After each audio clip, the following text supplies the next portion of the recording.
Welcome to Leading to Prosperity podcast. Today we are in conversation with Hayley Rolfe, founder and MD of Ardea Waste. And she will be sharing with us a journey, challenges, her vision, her passion for Western Australia, and see how waste can add value for our life. She herself being a mentor and environmental scientist, and an advisor and a board member, she has wealth of knowledge that is useful for all of us. Let us welcome Hayley for this conversation. Thanks for having me. Thank you. Why you're doing this and what it means for you? Well, Ardea Waste was really born out of an idea that waste management is complicated, it's expensive for businesses particularly, and we spend a lot of time talking about how badly how badly waste is managed in Western Australia and in Australia in general. But we don't do much as a community to make it easy for people to do a good job of it. So that's really where we started. And then, of course, there's all the quite horrifying statistics around waste. 80% of Australia's waste is generated by businesses, and around half of that is reused or recycled. So that leaves a massive target for us to really try and improve processes and help businesses do a better job. And with the circular economy building momentum, I think there's massive opportunities also at the moment for people to do a better job, to see their wastes have a value, and also to make improvements in their business systems in general, so that they're spending less money, so that they're doing less damage. And I think we can make it so that doing business doesn't necessarily mean doing harm. I guess, that's sort of where we're coming from. Yeah, that's a very important point, Hayley. When you say making business is not making harm, this is key for our businesses, and that is where the CSR and also give back programs are running. When you say there is 80% of the waste is generated out of business, how is that different? How is it differently managed compared to how it is managed at homes and domestic? So if you think about how you manage waste in your home, it's really, you bring all of your various groceries and personal possessions into your house. And when you've, depackaged or used those things, you do a little bit of source separation. Perhaps in your home, you might have a FOGO system. So your organics go in one bin, your general waste goes in a second bin, and then your recycling all gets combined into a third bin. And really, a lot of businesses aren't thinking very differently about the fact that when their wastes are generated, they're generating, in some cases, very large volumes of a single waste stream. So whereas our wastes in our home are mixed, and they tend to be, small individual pieces of different types of packaging and goods, a waste generated by a business might be 10 tons of a single type of timber, for example, or it might be, vast volumes of a particular stream of plastics. And what that presents is an opportunity to think about how that waste stream could be reduced, or whether it might have a value to someone else. It might even have a value in the same business if we just think about it, with some creativity. But the great thing about producing single waste streams is that you have this opportunity to think very carefully about what happens to it at its end of life. It's much more difficult to deal with waste that are coming out of households because they're so highly mixed and contaminated. Whereas just to reiterate, there is this opportunity to have uncontaminated waste streams coming out of businesses. And that means that the fact that we're only recycling 50% of waste from businesses is a massive opportunity that we're losing because we have this potential. Now, with the businesses, do businesses know that their waste can be adding value for them or value for Western Australia? Do they know that? Do they have that education? If not, how do you work with them? Well, our target businesses are small, medium manufacturers. So generally, they're businesses that are employing less than 50 people. And there tends not to be someone in those businesses that is dedicated to finding good waste solutions. So it tends to be a job that is left as an afterthought. It's an expensive afterthought, and in some cases, it's a dangerous afterthought, but it's still an afterthought. And because they don't have dedicated resources for this particular task, no one spends a lot of time on it. And it gets dealt with at the very last minute. And that's where environmental harm tends to occur, because something's either piled up for too long, or it's just become too difficult to deal with. And all of a sudden there's no more space. And so we just deal with it in a hurry. And so we're not necessarily spending the time thinking about the right solutions. When we speak to a lot of businesses, they expect their waste to be recycled, but they don't know that it is being recycled. And they certainly don't know how or where or what processes are being involved. So generally speaking, there's a lot of wishful recycling going on, but not a lot of actual recycling. So yeah, that's what we've found, is that businesses are becoming more aware that there are options in the market. They're just not necessarily actively looking for them right now. So that's where we try to intercept them at that point where we can be directing them to better solutions. You are helping the businesses in providing them the knowledge and also the possible solutions for them to use the services and the platform to get to the next. Yeah, I guess there's another point to be made in there as well, is that it's not all just about, recycling your solid waste. So businesses also tend to generate a lot of quite tricky materials that you wouldn't necessarily think could be diverted from a traditional waste stream. So there's a lot of liquid waste, there's some hazardous waste getting around there as well. And in a lot of cases, there are wastes that don't have a recycling or a reuse solution. What you're looking for is best practice in end of life for those particular materials. So there's also an environmental protection element to what we do. It's not all about just recycling what is recyclable. It's also about making sure that we're getting the best possible outcome for all those waste streams. Are there any anti-dumping laws or something like that which businesses should be knowing? I think most businesses really do know that dumping is not, the way forward, that's an illegal activity. I think we're a little bit further along than that. Mm-hmm. There is some unscrupulous behaviour going on, but it's not the majority. So what ends up happening is people who are looking only for the least cost solution, that's where this sort of dangerous behaviour comes in. So the obligation on a business is to engage a provider that is going to do the right thing with their waste at the moment. So it's important to consider whether your waste needs to have a licensed transporter, whether it needs to go to a licensed facility in order to avoid illegal practices. If you're just looking for the cheapest possible solution all of the time, that's when you can get some pretty dodgy behaviour occasionally. Which is not good for the environmental and also the current climate changes and everything what's going on. Being an environmentalist and having studied environmental sciences, so how does it coming into your support? Like, is this something which you studied, you became an entrepreneur, or it was something, passion, which brought you into this? Oh, it was definitely passion first, entrepreneur second. So I've spent most of my career working for NGOs and state governments. It was really finding this particular problem which needed a commercial solution that drove me to entrepreneurship.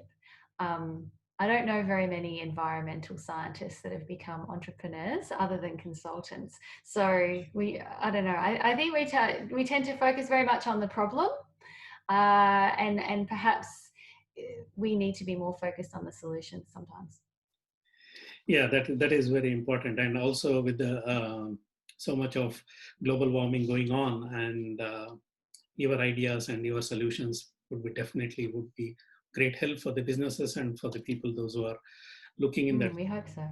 Yes, and being in a niche area and the area which is not easily adapted by many of the entrepreneurs, what are some of the challenges you would like to you faced, which you want to share with us? I guess they do say that it's good to have domain experience when you're being an entrepreneur, and so that's, I guess, the one thing that I bring to our business is domain experience. I know about waste, I know about environmental science, and I know about, you know, the regulations around those two areas.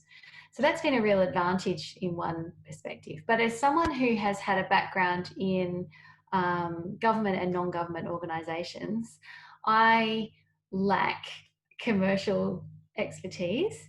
And so that's where I guess the learning for me is that you need to surround yourself with people who can coach or provide that expertise for you. So the learning curve for me has been incredible because I've never run a business before. You are a mentor, startup mentor, and I think, is this what you keep telling to your mentees or the coaches whom you're coaching as an advisor or a board member?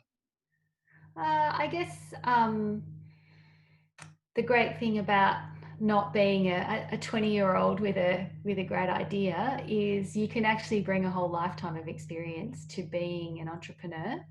And I guess when you're talking to new startup founders about pitching an idea or thinking about how they talk about their idea, is that it's not just my experience as an entrepreneur that sort of I bring my whole life to being a mentor, I guess.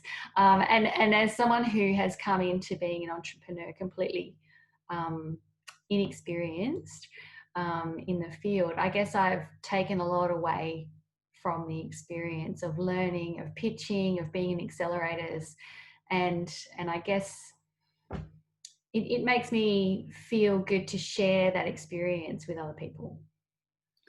That's a great quality, Hayley, and appreciate for that. And also, it's a key thing how we give back to the environment and the community, which is looking for support and help with lots of experience, especially in the areas what you are in. It makes a lot of difference for young entrepreneurs and also the people those are thinking to be mentors who can support the ecosystem. With that, now being an entrepreneur, what are the key things entrepreneurs should be focusing at this unprecedented times which we are going through for past 6-7 months? So what do you think entrepreneurs should be more focused on? Well, I'll be honest and say I feel completely unqualified to give you an answer to that question, Deepak. I think really I can only speak from my own experience, and that is this year has been entirely unexpected, and really it has felt a little bit like we just need to survive it and keep our businesses intact and keep our health intact and be looking after our families and our staff as much as we can whilst keeping the doors open, being really aware of our customers and their needs at the moment. They don't necessarily want us visiting them. They don't necessarily want us traipsing all over their site. Diving into their bins is what I normally do immediately that I start talking to people. I want to get outside onto a site and get the lids off bins so I can see what's going on. And that's changed in the last 6 months. But for more established businesses, I imagine that it's even more scary. So as a brand new startup, we run on the smell of an oily rag, and support packages like JobKeeper have been enormously useful for us, as well as other areas of support. There's been a lot of local government and state government support for small businesses, and we've really used those. We could have used those support packages even without a global pandemic. So we've made the most of that scenario. But I think it's needed patience more than anything. We had plans to grow like crazy this year, and whilst we have grown, we haven't necessarily achieved everything we had hoped for this year, and maybe 2021 will be our year instead. We've just needed to be patient and be aware that there are other people doing it a lot harder than us. Yeah. Thank you for that, Hayley. It is very important to be patient and also keep our heads down and keep doing what we are doing good. And some of your points are really eye openers for people those who are not done it till now. Support families and staff, and keep the door open all the time, and support the businesses. Basically, when the customers are, though they don't want us to go to see them, we still need to be available for them.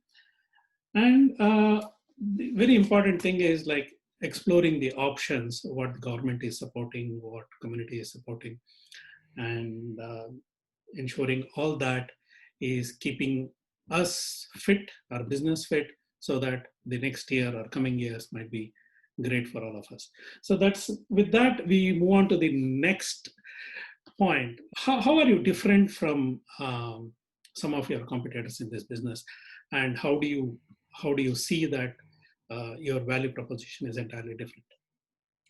Well, it's interesting because waste is a large and busy space. So when we talk to people about our competitors and who else is operating in the waste space, there's a lot of companies.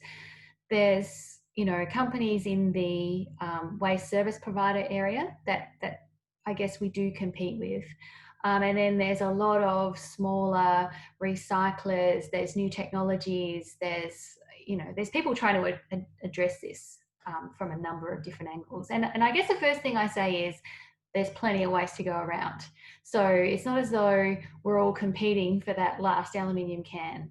I think the other thing to bear in mind is that we tend to service different parts of the market more or less well. We've chosen small medium manufacturers as our target market because we feel that this is where our service, our value proposition really can help people. So small medium manufacturers have a number of different waste streams, perhaps 4, 5, 6 different waste streams. Some of those waste streams are expensive and very complex to deal with, and they tend not to have dedicated resources for those waste streams. So when we go and speak to them about what they could do that's better or better value with those waste streams, they're ready to talk to us. Whereas for a very large waste service provider, this is just a small operator. It's not a very big contract. The margins are quite low for them. And so it also tends to be an unloved segment of the market. And so that's what really gives our value proposition some impact there, is not just we can deal with your waste in a legal and sustainable way. We can actually give you the customer service that you would get if you were a much larger customer. And so that tends to resonate with them. And also your target market is being very specific, and you picked up a niche in the target. So that's a good one. How does the businesses within Perth, Western Australia, or Australia, businesses would benefit from what you're doing, and how do you think that your journey will succeed in next 5 to 10 years? Well, we have some quite specific growth targets.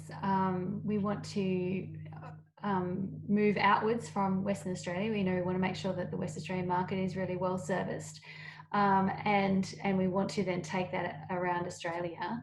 But our technology means that it needs to be adaptable to different regulatory regimes, and that's where a lot of our product development will be aimed in the next sort of 12 to 18 months.